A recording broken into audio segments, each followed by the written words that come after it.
ಓಂ ನಮೋ ವಾಲ್ಮೀಕಿಯೇ. ನಮಸ್ಕಾರ ಬಂಧುಗಳೇ. ನಾನು ನಿವೃತ್ತ ಪ್ರಾಧ್ಯಾಪಕ ಡಾಕ್ಟರ್ ಅರ್ಜುನ್ ಪಂಗನ್ನವರ್. ಹೇ ಸೀತಾರಾಮ್ ವಾಹಿನಿಯ ವಾಲ್ಮೀಕಿ ರಾಮಾಯಣ ಅಂದು ಇಂದು ಚಿಂತನ ಕಾರ್ಯಕ್ರಮದ 487ನೇ ಸಂಚಿಕೆಗೆ ತಮ್ಮೆಲ್ಲರಿಗೂ ಸ್ವಾಗತ. ಹಿಂದಿನ ಸಂಚಿಕೆಯಲ್ಲಿ ಹನುಮಾನನ್ನು ಒಳಗೊಂಡು ಎಲ್ಲ ವಾನರರು ಕಗ್ಗತ್ತಲ ಗವಿಯನ್ನು ಪ್ರವೇಶ ಮಾಡ್ತಾರೆ. ಆ ಗವಿಯಲ್ಲಿ ಇದ್ದಂತಹ ಜಲಹೊಂಡ ಆಗಿರ್ಬೋದು, ಅಲಂಕೃತ ಮಹಡಿ ಅಂತಃಪುರಗಳಿರ್ಬೋದು, ಮಹಡಿ ಕಟ್ಟಡಗಳಿರ್ಬೋದು, ಗಿಡಬಳ್ಳಿ, ಪ್ರಾಣಿ ಪಕ್ಷಿ ಇವೆಲ್ಲ ನೋಡ್ಕೊಂಡು ಆನಂದ ಆಗ್ತಿದೆ, ಆಶ್ಚರ್ಯ ಆಗ್ತಿದೆ.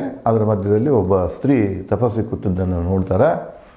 ಹನುಮಾನ ಅವಳನ್ನು ಕೇಳ್ತಾನೆ, ಯಾರು ಈ ಗವಿ ಯಾರ್ದು ಏನಂತ ಕೇಳಿದಾಗ ಅವಳು ಕೂಡ ಹನುಮಾನನಿಗೆ ಅದೇ ಪ್ರಶ್ನೆಗಳನ್ನು ಮಾಡ್ತಾಳೆ. ಮುಂದೆ ಹನುಮಾನ ಏನು ಮಾಡ್ತಾನೆ ಅಂದರೆ ಪುನಃ ಆ ಸ್ತ್ರೀಗೆ ತಪಸ್ವಿನಿಗೆ ಹೇಳ್ತಾನೆ, ನೀರಡಿಕೆ ಹಸುವಿನಿಂದ ಕಗ್ಗತ್ತಲ ಗವಿ ಹೊಕ್ಕೆವು ನಾವು, ವಿಭಿನ್ನ ವೈಭವಭರಿತ ಅಂತಃಪುರಗಳ ಕಂಡು ರಾಕ್ಷಸರ ಗವಿ ಎಂದು ಆಶ್ಚರ್ಯಚಕಿತರಾದೆವು. ನಮಗೆ ನೀರಡಿಕೆ ಮತ್ತು ಹಸುವಾಗಿತ್ತು, ನಾವು ಈ ಗವಿ ಒಳಗೆ ಹುಡ್ಕೊಂಡು ಬಂದೇನೋ ಆಹಾರ ಮತ್ತು ನೀರನ್ನು. ಆದರೆ ಇಲ್ಲಿ ಅಂತಃಪುರಗಳನ್ನು ನೋಡಿ ಹೆದರಿ ನಮಗೆ ಆಶ್ಚರ್ಯ ಆಯಿತು. ಬಹುತೇಕ ಇದು ರಾಕ್ಷಸರ ಗವಿ ಇರಬಹುದು ಅಂತ ನಮಗೆ ಆಶ್ಚರ್ಯ ಆಯಿತು ಅಂತ ಹೇಳ್ತಾನೆ.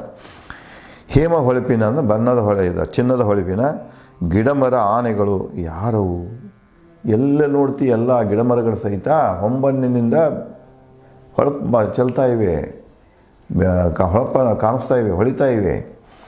ಅದಕ್ಕೆ ಇವು ಯಾವ ಈ ಗಿಡಮರಗಳು, ಇಂಥ ಬಣ್ಣದ ವಿಚಿತ್ರ ವಿಸ್ಮಯಕಾರಿ ಗಿಡಬಳ್ಳಿಗಳು ಯಾರು, ಈ ಕಟ್ಟಡಗಳು ಯಾರು ಅಂತ ಕೇಳ್ತಾನೆ.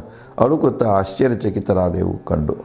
ಅದಕ್ಕೆ ನಾವು ಏನು ಮಾಡಿದ್ವು ಅಂದ್ರೆ ಒಂದು ಪ್ರಕಾರ ದುಗುಡು ಮನಸ್ಸಿನಾಗ ಆಶ್ಚರ್ಯ ಆಯಿತು. ಈಗ ಇದು ರಾಕ್ಷಸರ ಗವಿ ಇರಬೇಕು, ಏನು ಇದು ಇರಬೇಕಂತ ಒಂದು ಪ್ರಕಾರ ನಮ್ಗೆ ಮನಸ್ಸಿನಾಗ ಭಯನೂ ಇತ್ತು, ಹುಡುಕು ಇತ್ತು, ತಿಳ್ಕೊಳ್ಳೋದು ಆಶೆನೂ ಇತ್ತು.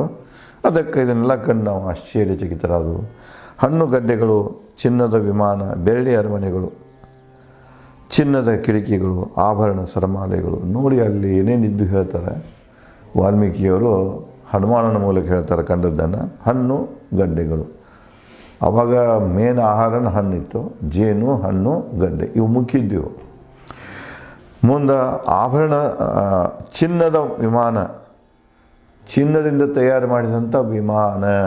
ನಾವು ಕೇವಲ ರಾಮಾಯಣ ಅಂದ್ಕೊಳ್ಳೋ ಪುಷ್ಪ ವಿಮಾನ ಒಂದೇ ಹೇಳ್ತೇವೆ, ರಾವಣಂದ ವಿಮಾನ ಅದು ಒಂದು ಸಾಮಾನ್ಯ ಸಾರಿಗೆನೇ ಆಗಿತ್ತದು. ಮುಂದೆ ಉತ್ತರಾಖಂಡದಲ್ಲಿನೂ ಬರ್ತಿದೆ. ಯಾರ್ಯಾರು ರಾಜರಿದ್ರಲ್ಲ, ಕೆಲವೊಂದು ವಿಲಾಸಿ ರಾಜರು, ಅವರೆಲ್ಲ ವಿಮಾನಗಳನ್ನು ಹೊಂದಿದ್ರು. ತಮ್ಮ ಐಶ್ವರ್ಯ ಆರಾಮ ಜೀವನ ವಿಮಾನದಲ್ಲಿನೇ ಕಲಿತಿದ್ರು. ಅಂದರೆ ವಿಮಾನಗಳ ಬಳಕೆ ಇವತ್ತು ಹೆಂಗೆ ನಮಗೆ ಒಂದು ತಾಣದಿಂದ ಇನ್ನೊಂದು ತಾಣಕ್ಕೆ ಹೋಗೋಕ್ಕೆ, ಪ್ರದೇಶದಿಂದ ದೇಶಕ್ಕೆ ಹೋಗೋಕ್ಕೆ ಸಾಮಾನ್ಯ ಒಂದು ಸಾರಿಗೆ ಆಗಿದೆಯಲ್ಲ, ಅದೇ ರೀತಿ ಆವಾಗ ವಿಮಾನ ಕೂಡ, ಆ ವಿಮಾನ ಎಂಥದಿತ್ತಪ್ಪ ಮ್ಯಾಗಿನ ಹೊದಿಕೆ ಅಂದ್ರೆ ಚಿನ್ನದ ಲೇಪನದಿಂದಿತ್ತು, ಚಿನ್ನದ ವಿಮಾನ. ಬೆಳ್ಳಿ ಅರಮನೆಗಳು, ಬೆಳ್ಳಿ ಲೇಪಿತ ಅರಮನೆಗಳಿದ್ದು, ಚಿನ್ನದ ಕಿಟಕಿಗಳು, ಅಲ್ಲಿ ಅರಮನೆಯಲ್ಲಿ ಕರುವಂಥ ಚಿನ್ನದ ಕಿಟಕಿಗಳು, ಆಭರಣ ಸರಮಾಲೆಗಳು, ಯಾವ ಬೇಕಲ್ಲ ಆಭರಣಗಳ ಸರಮಾಲೆಗಳನ್ನಿದ್ದು. ಹೇಮವರ್ಣದ ಹೊಂಡ, ಆ ಜಲರಾಶಿ ಹೊಂಡ ಕೂಡ ಬಂಗಾರದಂಗೆ ಕಾಣಿಸ್ತಿತ್ತು. ಮೀನ ಕುರುಮೆಗಳು ಸಾಧ್ಯವೇ? ಆ ಹೊಂಡದಲ್ಲಿ, ಹೊಂಡ ನೋಡ್ತೀಯ ದೂರಿನಿಂದ, ಅದು ಹೇಮವರ್ಣದ ಕಾಣಿಸ್ತಿದೆ, ಹೊಂಬಣ್ಣದ ಕಾಣಿಸ್ತಿದೆ. ಅಲ್ಲಿ ಇರುವಂಥ ಆಮೆ ಮತ್ತು ಮೀನುಗಳ ಸಹಿತ ಹೊಂಬಣ್ಣಿನಿಂದ ಕಾಣ್ತವ. ಇದು ಸಾಧ್ಯವೇ ಅಂತ ಹೇಳಿ ಆಶ್ಚರ್ಯವನ್ನು ವ್ಯಕ್ತಪಡಿಸ್ತಾನೆ. ಕಮಲಗಳು ಬೆಳೆದಿರಲು, ಇಲ್ಲಿ ಕಮಲಗಳ ಸಹಿತ ಇದು ಕಗ್ಗತ್ತಲ ಗವಿ ಇದೆ. ಅಂತಹ ಒಂದು ಕಗ್ಗತ್ತಲ ಗವಿಯಲ್ಲಿ ಇರುವಂಥ ಜಲಕುಂಡದಲ್ಲಿ, ಅದು ಜಲ ಮಾತ್ರ ಅಗದಿ ಶುದ್ಧ ಇದೆ, ಅಲ್ಲಿ ಕಮಲಗಳ ಅರಳಿ ಅದಾವಲ್ಲ, ಇದು ಒಂದು ಆಶ್ಚರ್ಯ ಅಂತ ಹೇಳ್ತಾರೆ. ಇಲ್ಲವೇ ಸಾಧ್ಯವಾಯಿತೆ ನಿಮ್ಮ ತಪೋಬಲದಿಂದ. ಇಷ್ಟೆಲ್ಲ ವಿಸ್ಮಯವನ್ನು ನೋಡ್ತಾ ಇದ್ದೇವೆ, ನಮಗೆ ಆಶ್ಚರ್ಯ ಅನ್ನಿಸ್ತಾ ಇದೆ. ಬಹುತೇಕ ಇದೆಲ್ಲ ನಿಮ್ಮ ತಪೋಬಲದಿಂದ ಇರಬೇಕು. ತಪಸ್ವಿಗಳು ಎಲ್ಲಿರ್ತಾರೆ, ಸಾಧಕರು ಎಲ್ಲಿರ್ತಾರೆ, ಅವರು ತಮ್ಮ ಸಾಧಕ ಶಕ್ತಿಯಿಂದ ತಮಗೆ ಬೇಕಾದಂಥ ವಾತಾವರಣವನ್ನು, ಪರಿಸರವನ್ನು ಅಲ್ಲಿ ತಯಾರು ಮಾಡ್ಕೊಂಡಿರ್ತಾರೆ, ಪ್ರೊಟೆಕ್ಟ್ ಮಾಡ್ಕೊಂಡಿರ್ತಾರೆ. ಅದು ನಿಮ್ಮ ತಪೋಬಲದಿಂದ ಈ ಗವಿ ಈ ರೀತಿಯಾಗಿ ಕಾಣಿಸ್ತಾ ಇದೆ, ಎಲ್ಲರಿಂದ ತುಂಬಿಕೊಂಡಿದೆ, ಇಷ್ಟೊಂದು ರಮ್ಯ ತಾಣವಾಗಿದೆ ಅಂತ ಹನುಮಂತ ಅವರಿಗೆ ಹೇಳ್ತಾನೆ. ನೀವೇ ಸಮರ್ಥರು ಈ ವಿಸ್ಮಯ ತಿಳಿಯಲು.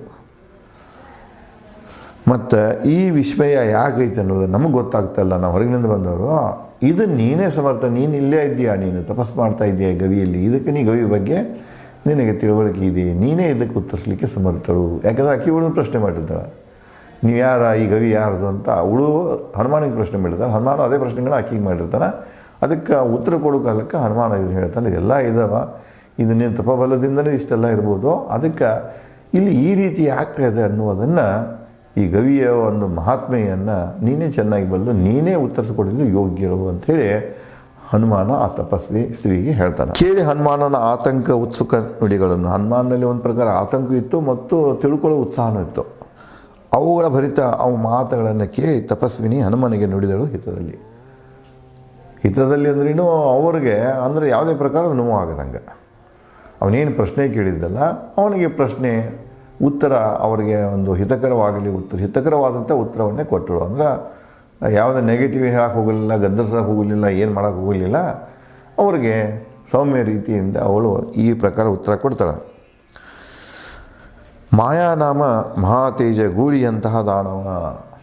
ಮಾಯಾ ನಿಮಗೆ ಹಿಂದೆ ಹೇಳೇನೆ, ಈಗೇನು ಮಹಿಷಕ ಪ್ರದೇಶ ಇವತ್ತಿಂದ ಏನು ಮೈಸೂರು, ಹಳೇ ಮೈಸೂರಿನ ಪ್ರಾಂತ ಇದೆಯಲ್ಲ, ಇಲ್ಲಿ ತನಕ ಈ ನಿಮಗೆ ಮಧುಗಿರಿ ಅಂತ ಬರ್ತಿಲ್ಲ, ಮಧುಗಿರಿಯಿಂದ ಹಿಡ್ಕೊಂಡು ಕೆಳಗೆ ನಿಮ್ಮ ಕೊಯಮತ್ತೂರು ತನಕ ನಡುವೆ ಬೆಟ್ಟಗಳ ಸಾಲ ಬರ್ತಾವೆ. ಇದೇ ಪ್ರದೇಶ ಮಹಿಷಕ ಪ್ರದೇಶ.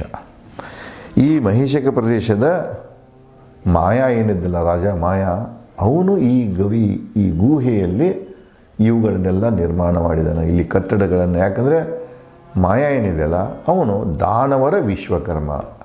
ದೇವತೆಗಳ ವಿಶ್ವಕರ್ಮ ಹ್ಯಾಂಗಿದ್ದಾನಲ್ಲ, ಹಂಗೆ ದಾನವರ ವಿಶ್ವಕರ್ಮ ಅಂದರೆ ಮಾಯಾ. ಮಾಯಾನಾಮ ಮಹಾತೇಜಿ ಗೂಳಿ ಅಂತ ದಾನವ. ನೋಡೋಕೆ ಗೂಳಿಗತ್ತೇನ, ಅದಕ್ಕಾದ ವೃಷಭ ಅಂದರೆ ಇವು ಅಲ್ಲೇ ಮಹಿಷಕ ಅಂದರೆ ಈ ಕಾಡಾನೆಗಳು, ಕಾಡಕೋಣಗಳಂತ ಹೇಳ್ತೀವಲ್ಲ, ಈ ಕಾಡುಗೋಳಿಗೆ ಇದ್ದಂಗಿದ್ರು ಅವರು. ಅವನ ಮಗ ಇಬ್ಬರು, ಅವರು ಯಾರಂದರೆ ದುಂದುವಿ ಮತ್ತು ಮಾಯಾವಿ. ಅವರು ಕೂಡ ಈ ಕಾಡಾನೆ ಇದ್ದಂಗೆ ಇದ್ದರು, ಇವನು ಕೂಡ ಕಾಡಾನೆ ಇದ್ದಂಗೆ ಇದ್ದ ದಾನವ. ಮಾಯಾಬಲದಿ ನಿರ್ವಶಿ ವಿಸ್ಮಯ ಗುಹಾಲೋಕ. ಈ ಗುಹಾಲೋಕ ವಿಸ್ಮಯವನ್ನು ಸೃಷ್ಟಿ ಮಾಡಿದವ ಯಾರಪ್ಪ ಅಂದರೆ ತನ್ನ ಮಾಯದ ಬಲದಿಂದ ಈ ಮಾಯಾ ದಾನವ ವಿಶ್ವಕರ್ಮ ಈ ಗುಹೆಯನ್ನು ತಯಾರು ಮಾಡ್ಯಾನ. ದಾನವ ಲೋಕದ ವಿಶ್ವಕರ್ಮ ಮಾಯಾ ನಿರ್ಮಿಸ, ಅವನೇ ಈ ದಾನವ ಲೋಕದ ವಿಶ್ವಕರ್ಮ. ಅವನೇ ಈ ಗುಹೆಯನ್ನು, ಈ ಅರಮನೆಗಳನ್ನು, ಕಟ್ಟಡಗಳನ್ನು, ಬಹುಮಡಿ ಕಟ್ಟಡಗಳನ್ನು ಇವನ್ನೆಲ್ಲನೂ ನಿರ್ಮಾಣ, ನಾವು ಜಲಹೊಂಡ ಇಲ್ಲಿ ಏನದಲ್ಲ, ಇದು ಎಲ್ಲ ನಿರ್ಮಾತ ಯಾರಪ್ಪ ಅಂದರೆ ಮಾಯಾ, ಅಂದರೆ ದಾನವ ವಿಶ್ವಕರ್ಮ. ದಾನವರ ವಿಶ್ವಕರ್ಮ ಮಾಯಾ. ದಾನವ ರಾಜರಿಗೆ ಸುವರ್ಣ ಅರಮನೆಗಳು, ಘೋರ ದೀರ್ಘ ತಪಗೈದಿ ಅರಣ್ಯಗಳಲ್ಲಿ ಮಾಯಾಬಲ ಪಡೆದಿಹನು ಬ್ರಹ್ಮನಿಂದ.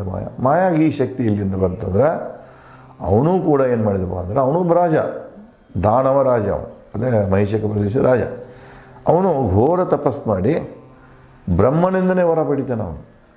ಇಲ್ಲಿ ನೋಡಿ, ತ್ರೇತಾಯುಗದ ಒಂದು ವಿಶೇಷತೆ ಏನಿದೆ ಅಂದರೆ, ವಾಲ್ಮೀಕಿಯವರ ಕಾಲಕ್ಕೆ ಅವ್ರದ್ದು ತಮಗೆ ಹೇಳಿದ ಯೋಗ ವಾಸಿಸಿದಲ್ಲಿ ಈ ದೇವತೆಗಳ ರೆಫರೆನ್ಸ್ ಬರೋದಿಲ್ಲ. ಶಿವಂದಾಗಲಿ ಅಥವಾ ವಿಷ್ಣುವಂದಾಗಲಿ ಅಥವಾ ಶಾಕ್ತಪ್ಪ ಅಂತಂದ್ರೆ ದೇವತೆಗಳದಾಗಲಿ, ಹೆಣ್ಣು ದೇವತೆಗಳದಾಗಲಿ ಯಾರ್ದು ರೆಫರೆನ್ಸ್ ಬರೋದಿಲ್ಲ. ಅಲ್ಲಿ ಬರುವುದು ಯಾವುದಪ್ಪ ಅಂದ್ರೆ ಬ್ರಹ್ಮಸತ್ವದಿಂದ ಈ ವಿಶ್ವ ನಿರ್ಮಾಣವಾಗಿದೆ. ಬ್ರಹ್ಮಸತ್ವ ಹೇಗಪ್ಪ, ಅದು ಸ್ವಯಂಭೂ, ಅದು ಯಾರಿಗೂ ಗೊತ್ತಿಲ್ಲ ಅಂತ ಹೇಳ್ತಾರೆ. ಆ ಬ್ರಹ್ಮಾಂಡದಲ್ಲಿ ನಡೆಯುವಂಥ ನಿಯತಿಯ ಆಟಗಳಿದೆಲ್ಲ ಇವೆಲ್ಲ ನಡೀತಾ ಇರ್ತಾವೆ ಅನ್ನುವಂಥ ಒಂದು ಆಧ್ಯಾತ್ಮ ತತ್ವವನ್ನು ವಾಲ್ಮೀಕಿಯವರು ಜಗತ್ತಿಗೆ ಕೊಟ್ಟಾರೆ. ಅದಕ್ಕೆ ಇಲ್ಲಿಯೂ ಕೂಡ ಅದನ್ನೇ ಹೇಳ್ತಾರೆ ಅವರು.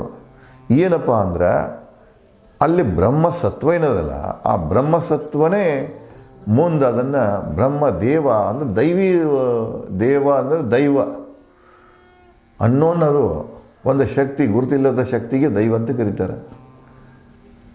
ಅನಿರೀಕ್ಷಿತ ಪ್ರತಿಫಲಗಳಿಗೆ ದೈವ ಅಂತ ಕರೀತಾರೆ. ಒಂದು ಶಕ್ತಿ, ಅದು ಗುರುತಿಲ್ಲದಂಥ ಒಂದು ಶಕ್ತಿ. ಆ ದೈವನ ಪದದಿಂದ ದೇವ ಅಂತ ಬಂತು. ಅದಕ್ಕೆ ಆ ಬ್ರಹ್ಮಸತ್ವಗಳೇನದೋ ಅವುಗಳಿಗೆ ಬ್ರಹ್ಮದೇವರು ಅಂತ. ಆ ನಂತರ ಕಾಲಾಂತರದಲ್ಲಿ ಚತುರ್ಮುಖ ಬ್ರಹ್ಮ, ಪಂಚಮುಖ ಬ್ರಹ್ಮ, ತ್ರಿಮುಖ ಬ್ರಹ್ಮ ಏನೇನು ಉಪಕಥೆಗಳನ್ನು ಕಟ್ಟಿ ಕೀರ್ತನಕಾರರಾಗಲಿ ಪಂಡಿತರಾಗಲಿ ಏನೇನೋ ಒಂದು ಪ್ರಶ್ನೆಗಳನ್ನು ಹುಟ್ಟಾಕಿ ಅದಕ್ಕೆ ಉತ್ತರ ಬರೆಯುವ ಕಾಲಕ್ಕೆ ಉಪಕಥೆಗಳನ್ನು ಸೇರ್ಪಡೆ ಮಾಡಿದ್ದು ಮೇಲ್ನೋಟಕ್ಕೆ ತಿಳಿದು ಬರ್ತೀವಿ. ಎಲ್ಲ ಪ್ರಕ್ಷೇಪಗಳು. ಅದಕ್ಕೆ ಇಲ್ಲಿ ಕೂಡ ಅವನೇನು ಹೇಳ್ತಾನಂದ್ರೆ ಆ ಬ್ರಹ್ಮನಿಗೆ ಅಂದರೆ ಬ್ರಹ್ಮಸತ್ವ, ಆ ವಿಶ್ವ ಈ ನಿಯತಿ ಇದೆಯಲ್ಲ ಅದನ್ನು ಕುರಿತು ಅವನೇನು ಮಾಡಿದ, ಮಹಾ ತಪಸ್ಸು ಮಾಡಿದ. ತಪಸ್ಸಂದ್ರೆ ಅಧ್ಯಯನ ಇಲ್ಲಿ ಮಾಡಿಕೊಂಡು ತಾನು ಒಂದು ಶಕ್ತಿಯನ್ನು ಪಡೆದ. ಆ ಶಕ್ತಿಯಿಂದ ಅವನೇನು ಮಾಡಿದಾನ, ಈ ದಾನವರ ವಿಶ್ವಕರ್ಮನಾಗಿ ದಾನವರ ಅರಮನೆಗಳನ್ನು, ಗೂಹೆಗಳಲ್ಲಿ ಅರಮನೆಗಳನ್ನು ನಿರ್ಮಾಣ ಮಾಡಿದ್ದು ಅವನೇ. ಅವನಿಗೆ ಆ ಶಕ್ತಿ ಬಂದದ್ದು ಆ ತಪಸ್ಸಿನಿಂದ. ತನ್ನ ಇಚ್ಛೆಯಂತೆ ಸೌಕರ್ಯಗಳ ನಿರ್ಮಿಸಿಕೊಂಡಲ್ಲಿ ಸುಖವಾಗಿದ್ದನಿ ಅರಣ್ಯಗಳಲ್ಲಿ, ಗೂಹೆಯಲ್ಲಿ, ಆ ಅರಣ್ಯದ ಒಳಗಡೆ ಗೂಹೆಗಳನ್ನು ನಿರ್ಮಾಣ ಮಾಡಿದ. ಆ ಗೂಹೆಯಲ್ಲಿ ಅರಣ್ಯಗಳನ್ನು ನಿರ್ಮಾಣ ಮಾಡಿದ, ಜಲಹೊಂಡಗಳನ್ನು ನಿರ್ಮಾಣ ಮಾಡಿದ್ದ. ಏನು ತನಗೆ ಬೇಕಾಗಿತ್ತಲ್ಲ ಸುಖವಾಗಿರಲಿಕ್ಕೆ ಆ ಎಲ್ಲ ಪರಿಸರವನ್ನು, ಸೌಕರ್ಯಗಳನ್ನು, ಸೌಲಭ್ಯಗಳನ್ನು ಅವನು ತನ್ನ ಶಕ್ತಿಯಿಂದ ಆ ಗವಿಯಲ್ಲಿ ನಿರ್ಮಾಣ ಮಾಡಿ, ಸೃಷ್ಟಿ ಮಾಡಿ ತಾನು ಅಲ್ಲಿ ಸುಖವಾಗಿ ಇದ್ದ. ಅವನು ಮಹಾ ತಪಸ್ವಿ ರಾಜ ಮಾಯ. ಹೇಮಾ ನಮ್ಮ ಅಪ್ಸರಿಯೊಂದಿಗೆ ಸಮಾಗಮ ನಿರತ ಮಾಯನನ್ನು ಸಂಹರಿಸಿದ ದೇವತೆಗಳ ರಾಜ. ಅಲ್ಲಿ ಏನಾಗ್ತಂದ್ರೆ ಒಬ್ಬ ಅಪ್ಸರೆ ಬರ್ತಾಳೆ, ಹೇಮಾ ಹೆಸರಿನ ಅಪ್ಸರೆ ಬಂದು ಆ ಗವಿಯಲ್ಲಿ ಈ ದಾನವನ ಪರಿಚಯ ಆಗ್ತದೆ. ಅವ ಆಕೆಯ ಒಂದು ಸೌಂದರ್ಯಕ್ಕೆ ಮನಸ್ಸು ಸೋಲ್ತಾನೆ, ಅವಳು ಕೂಡ ಅವನಿಗೆ ಮನಸ್ಸು ಸೋತು ಇಬ್ಬರು ಅಲ್ಲೇ ಗವಿಯಲ್ಲಿರ್ತಾರೆ. ಅದು ದೇವತೆಗಳಿಗೆ ಗೊತ್ತಾಗ್ತಿದೆ.